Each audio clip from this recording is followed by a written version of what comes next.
Before I talk about complex number division, I want to start out with some division that is complicated, but not complex.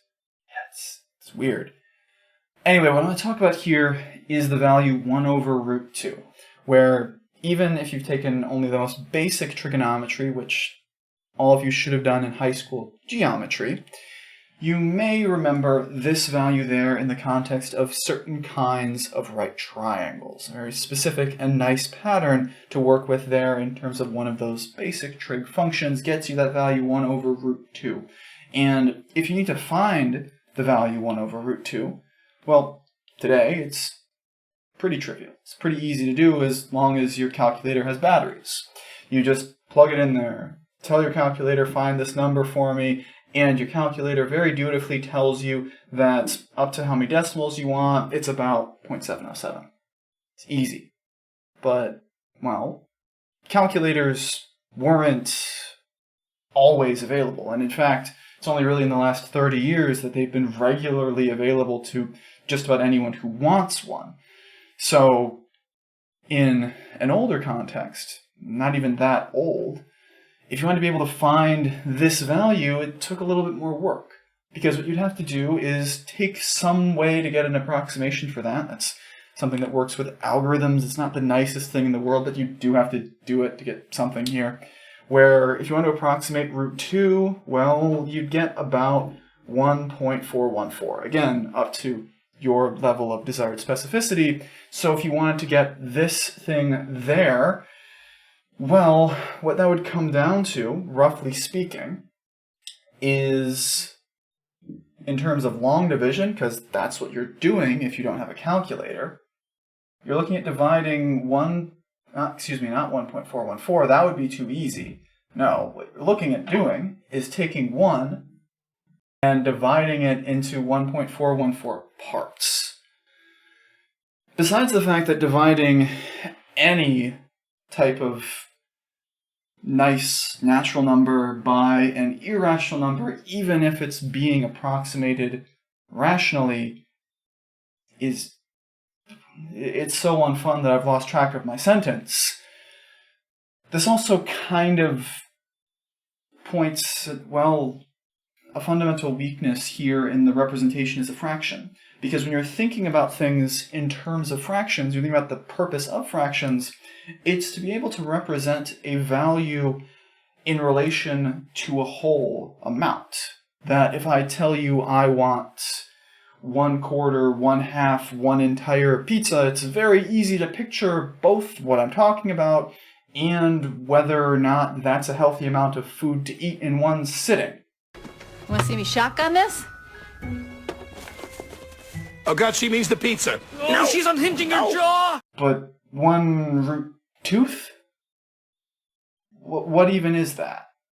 It's hard to tell. Whatever efficiency is gained by having it in this form, why waste time? Say lot number when few do trick.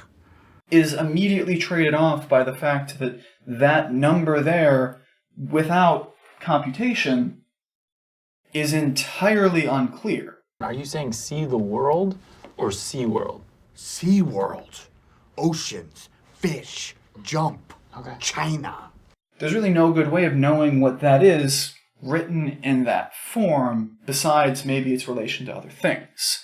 And that's why, when we're thinking about something like that, we use what's kind of a dirty mathematical trick where we multiply this by 1. I know math students really don't like multiplication by 1. It looks weird and made up, again, but it's very convenient, especially in this case, where if we multiply the bottom by root 2, that would get rid of that root, and then on top, we'll have to keep another root 2 in there to make sure we didn't actually do anything. Multiplication by 1 is the process of doing nothing in the most creative way possible. Sometimes nothing can be a real cool hand. Because what we're going to end up with here is, on the bottom, just a 2, while on the top, we'll have a root 2. And that doesn't seem that much better because we still have a root 2, and root 2 is not very nice. But now, instead of thinking, okay, how many ways can I divide